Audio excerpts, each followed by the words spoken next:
And now Chapter 5, The Deliverance of Sisupala.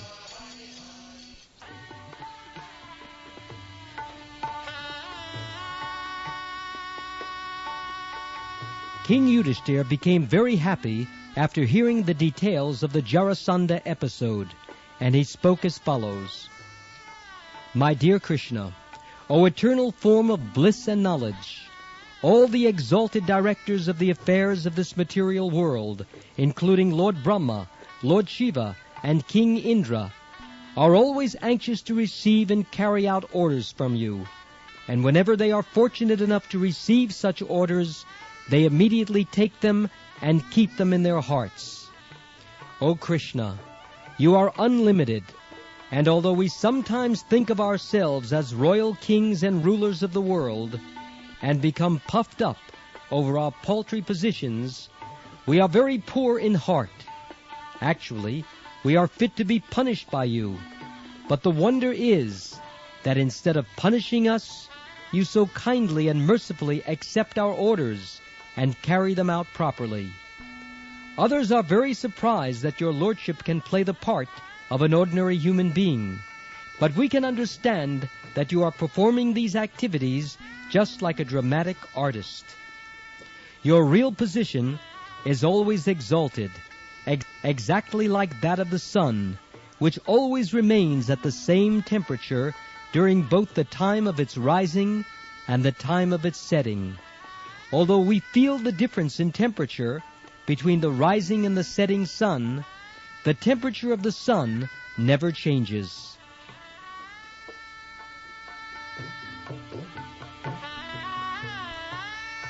You are always transcendently equipoised, neither pleased nor disturbed by any condition of material affairs. You are the Supreme Brahman, the personality of Godhead, and for you there are no relativities. My dear Madhava, you are never defeated by anyone. Material distinctions, this is me, this is you, this is mine, this is yours, are all conspicuous by dint of their absence in you. Such distinctions are visible in the lives of everyone, even the animals, but pure devotees are freed from these false distinctions. Since these distinctions are absent in your devotees, they cannot possibly be present in you.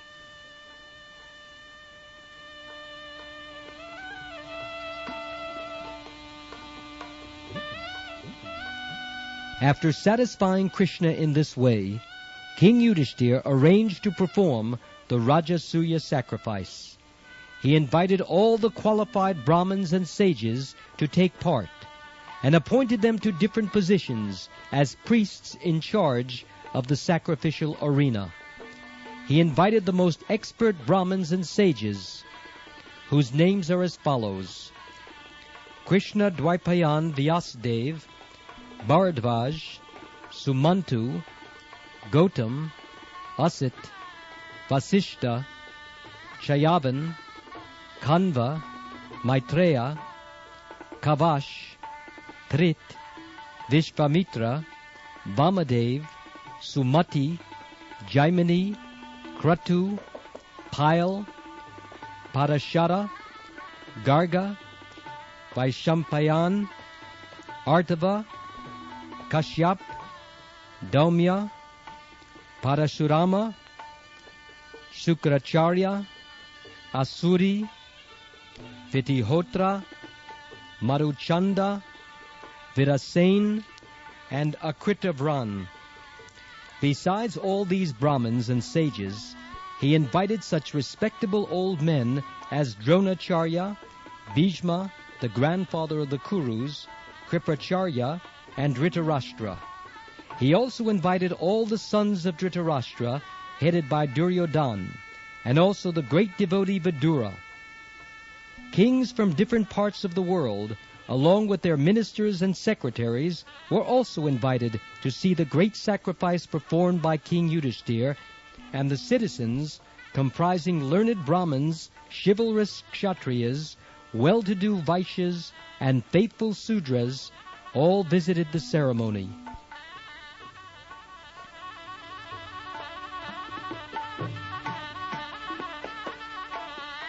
The Brahmin priests and sages in charge of the sacrificial ceremony constructed the sacrificial arena as usual, with a plow of gold, and they initiated King Yudhishthir as the performer of the great sacrifice in accordance with Vedic rituals.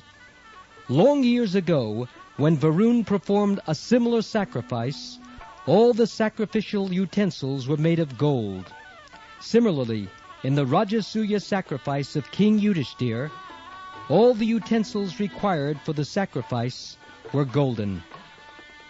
Present by the invitation of King Yudhishthir to participate in the great sacrifice were all the exalted demigods like Lord Brahma, Lord Shiva, and Indra, the king of heaven, accompanied by their associates, as well as the predominating deities of higher planetary systems like Gandharvalok, Siddhalok, Janalok, Tapalok, Nagalok, Yakshalok, Rakshashalok, Pakshilok, and Charanalok, as well as famous kings and their queens. All the respectable sages, kings, and demigods who assembled there agreed unanimously that King Yudhishthir was quite competent to take the responsibility of performing the Rajasuya sacrifice. No one was in disagreement on this fact. Everyone thoroughly knew the position of King Yudhishthir. Because he was a great devotee of Lord Krishna, no accomplishment was extraordinary for him.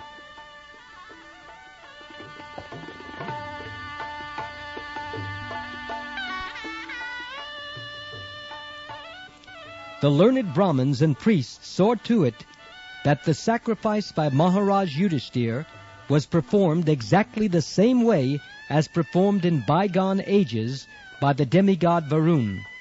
According to the Vedic system, whenever there is an arrangement for sacrifice, the members participating are offered the juice of the soma plant, which is a kind of life-giving beverage. On the day for extracting the soma juice, King Yudhishthir very respectfully received the special priest, who had been engaged to detect any mistake in the formalities of sacrificial procedure. The idea is that the Vedic mantras must be enunciated perfectly and chanted with the proper accent.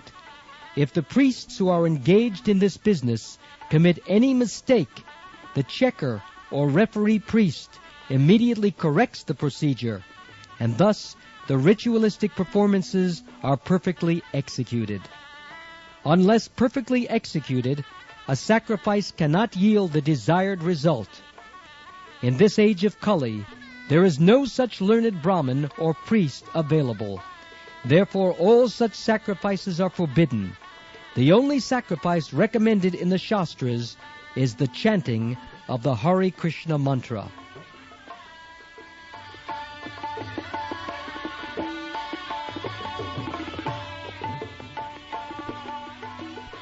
Another important procedure is that the most exalted personality in the assembly of such a sacrificial ceremony is first offered worship. After all arrangements were made for Yudhishthir's sacrifice, the next consideration was who should be worshipped first in the ceremony. This particular ceremony is called Agra Puja. Agra means first, and Puja means worship. This Agra Puja is similar to election of the president. In the sacrificial assembly, all the members were very exalted. Some proposed to elect one person as the perfect candidate for accepting Agra Puja, and others proposed someone else. When the matter remained undecided, Sahadev began to speak in favor of Lord Krishna. He said, "Lord Krishna, the best amongst the members of the Yadu dynasty, and the protector of his devotees, is the most exalted personality in this assembly. Therefore I think that he should, without any objection, be offered the honor of being worshipped first. Although demigods such as Lord Brahma, Lord Shiva, Indra, the king of heavenly planets, and many other exalted personalities are present in this assembly, no one can be equal to or greater than Krishna in terms of time, space, riches, strength, reputation, wisdom, renunciation, or any other consideration. anything considered opulent is present originally in Krishna.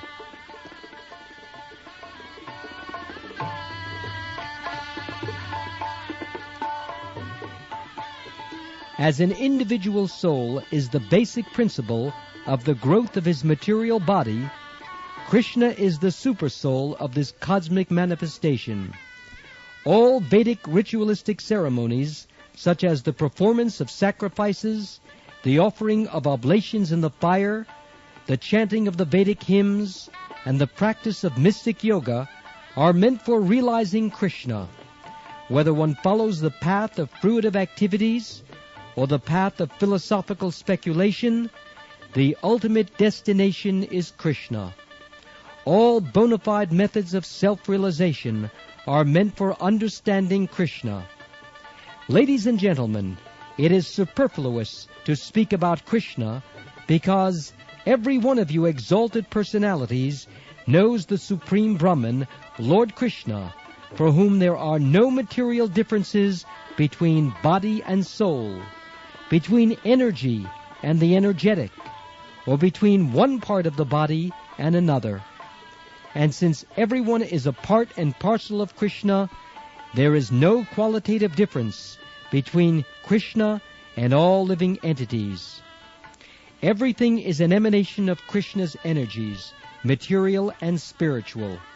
Krishna's energies are like the heat and light of fire. There is no difference between the quality of heat and light and the fire itself.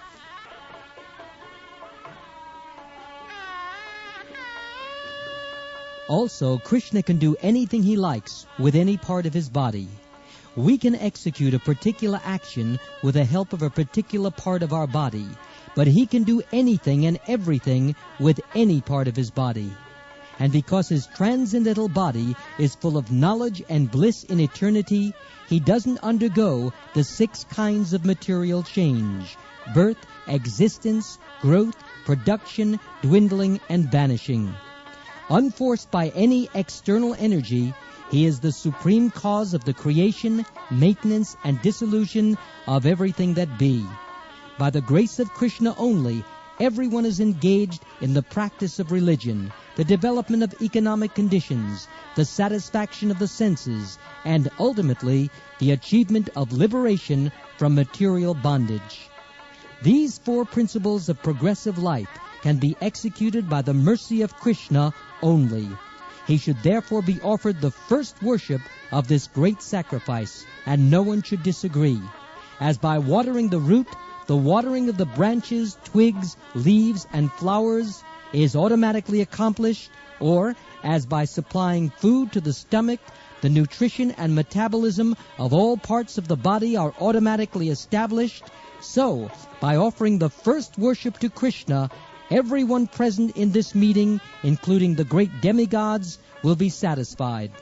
If anyone is charitably disposed, it will be very good for him to give charity only to Krishna, who is the super soul of everyone, regardless of his particular body or individual personality. Krishna is present as the super soul in every living being, and if we can satisfy him, then every living being will automatically be satisfied.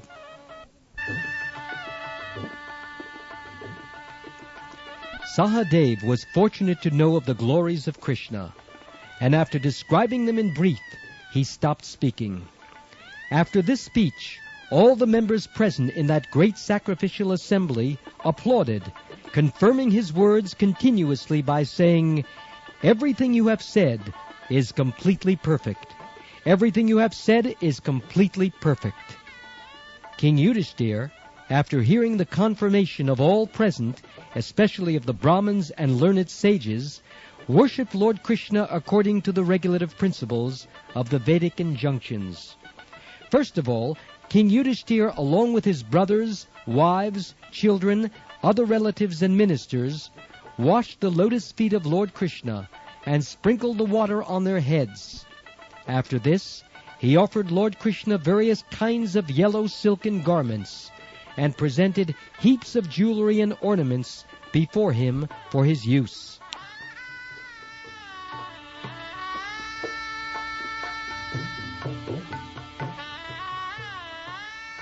King Yudhishthira felt such ecstasy by honoring Krishna, his only lovable object, that tears glided down from his eyes, and although he wanted to, he could not see Lord Krishna very well.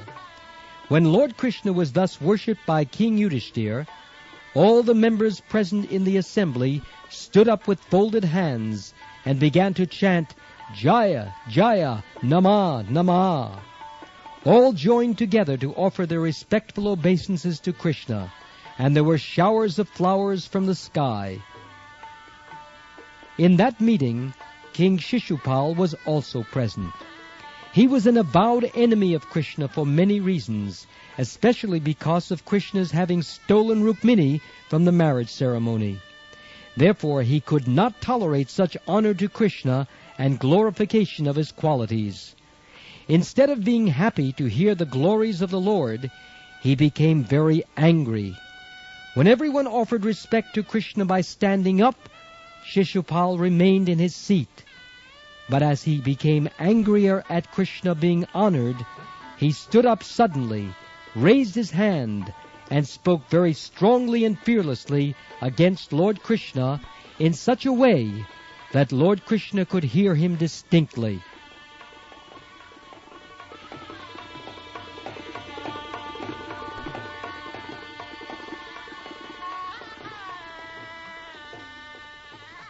Sisupala said, Ladies and gentlemen, I can appreciate now the statement of the Vedas that, after all, time is the predominating factor.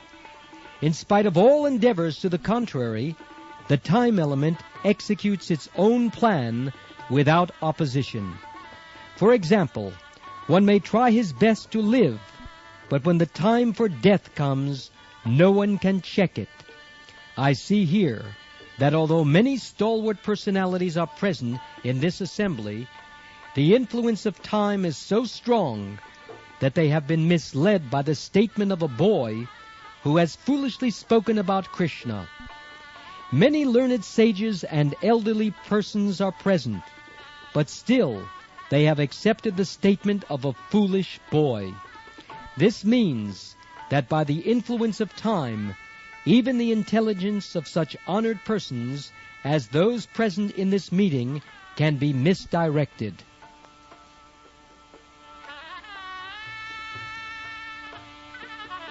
I fully agree with the respectable persons present here that they are competent to select the personality who can be worshipped first, but I cannot agree with the statement of a boy like Sahadev, who has spoken so highly about Krishna and has recommended that Krishna is fit to accept the first worship in the sacrifice. I can see that in this meeting there are many personalities who have undergone great austerities, who are highly learned, and who have performed many penances. By their knowledge and direction, they can deliver many persons who are suffering from the pangs of material existence. There are great rishis here whose knowledge has no bounds, as well as many self-realized persons and Brahmins also, and therefore I think that any one of them could have been selected for the first worship, because they are worshipable even by the great demigods, kings, and emperors. I cannot understand how you have selected this cowherd boy, Krishna, and have left aside all these other great personalities. I think Krishna to be no better than a crow. How can he be fit to accept the first worship in this great sacrifice?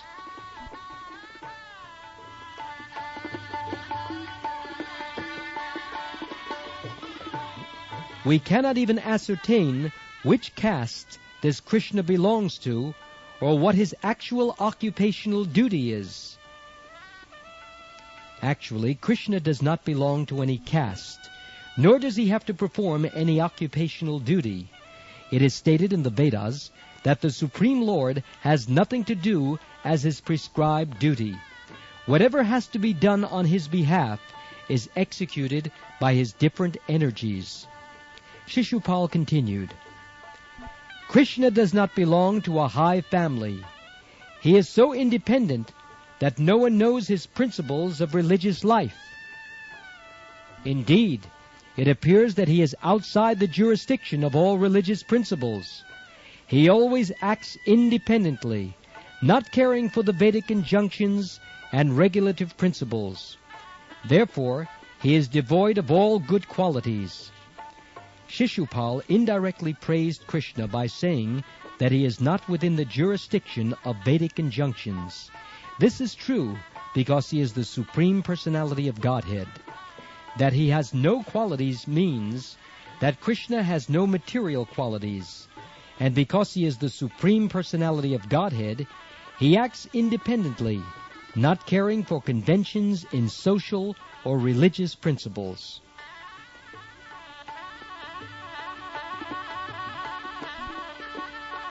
Sisupala continued, "Under these circumstances, how can he be fit to accept the first worship in the sacrifice? Krishna is so foolish that he has left Mathura, which is inhabited by highly elevated persons following the Vedic culture, and has taken shelter in the ocean, where there is not even talk of the Vedas. Instead of living openly, he has constructed a fort within the water, and is living in a place where there is no discussion of Vedic knowledge. And whenever he comes out of the fort, he simply harasses the citizens like a dacoit, thief, or rogue."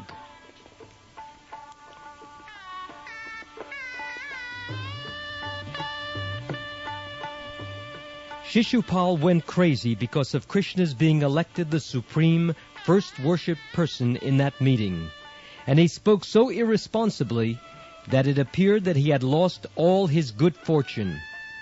Being overcast with misfortune, Sisupala continued to insult Krishna, and Lord Krishna patiently heard him without protest. Just as a lion does not care when a flock of jackals howl, Lord Krishna remained silent and unprovoked. Krishna did not reply to even a single accusation made by Sisupala.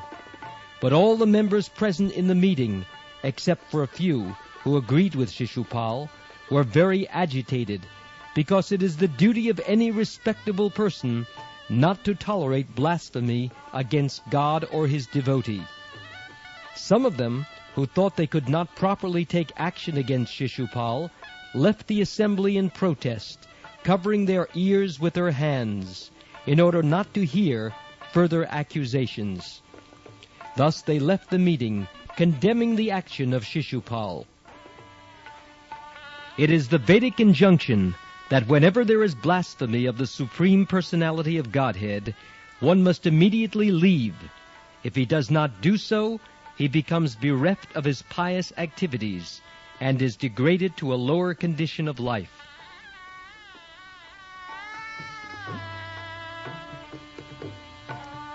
All the kings present belonging to the Kuru dynasty, Matsya dynasty, Kekaya dynasty, and Srinjaya dynasty were very angry and immediately took up their swords and shields to kill Sisupala, who was so foolish that he was not even slightly agitated, although all the kings present were ready to kill him.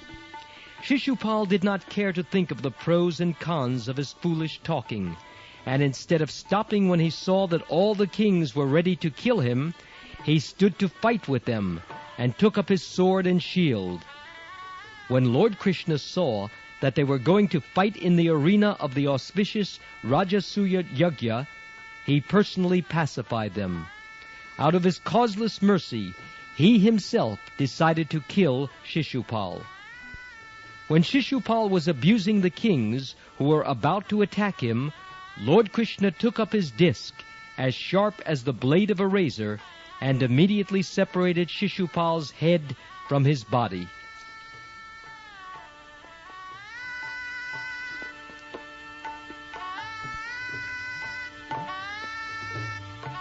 When Sisupala was thus killed, a great roar and howl went up from the crowd.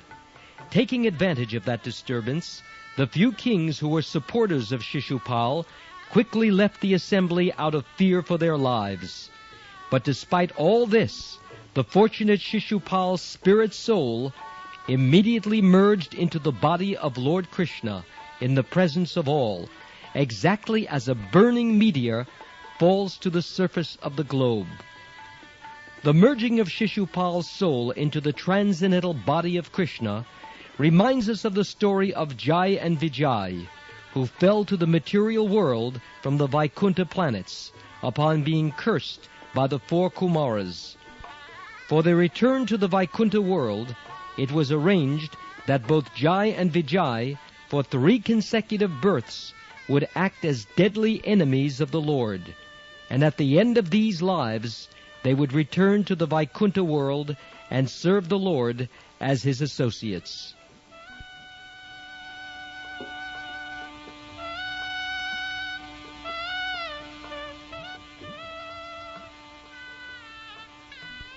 Although Sisupal acted as the enemy of Krishna, he was not for a single moment out of Krishna consciousness.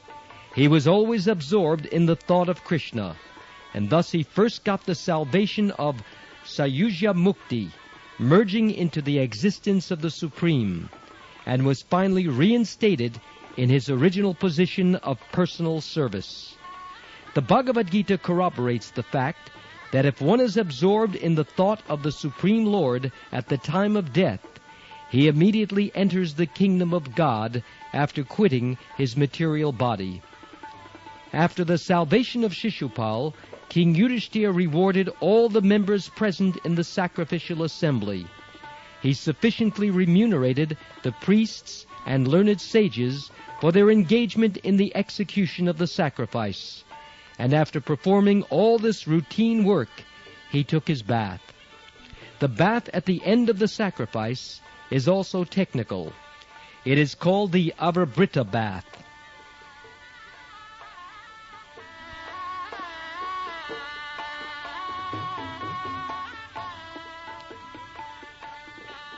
Lord Krishna thus enabled the performance of the Rajasuya Yajna, arranged by King Yudhishthira, to be successfully completed, and being requested by his cousins and relatives, he remained in Hastinapur for a few months more. Although King Yudhishthira and his brothers were unwilling to have Lord Krishna leave Hastinapur, Krishna arranged to take permission from the king to return to Dwarka, and thus he returned home along with his queens and ministers. The story of the fall of Jai and Vijay from the Vaikuntha planets to the material world is described in the 7th canto of Srimad Bhagavatam. The killing of Sisupal has a direct link with the narration of Jai and Vijay, but the most important instruction we get from this incident is that the Supreme Personality of Godhead, being absolute, can give salvation to everyone, whether one acts as his enemy or as his friend. It is therefore a misconception that the Lord acts with someone in relationship of friend and with someone else in the relationship of enemy. His being an enemy or friend is always on the absolute platform. There is no material distinction.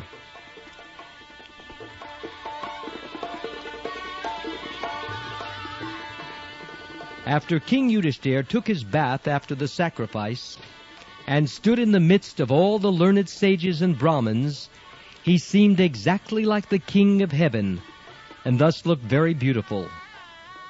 King Yudhishthira sufficiently rewarded all the demigods who participated in the Yajna, and being greatly satisfied, all of them left, praising the king's activities and glorifying Lord Krishna.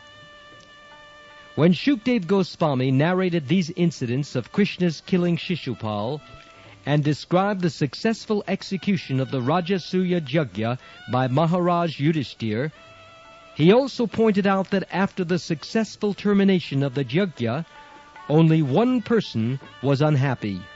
He was Duryodhana. Duryodhana by nature was very envious because of his sinful life, and he appeared in the dynasty of the Kurus like a chronic disease personified, to destroy the whole family.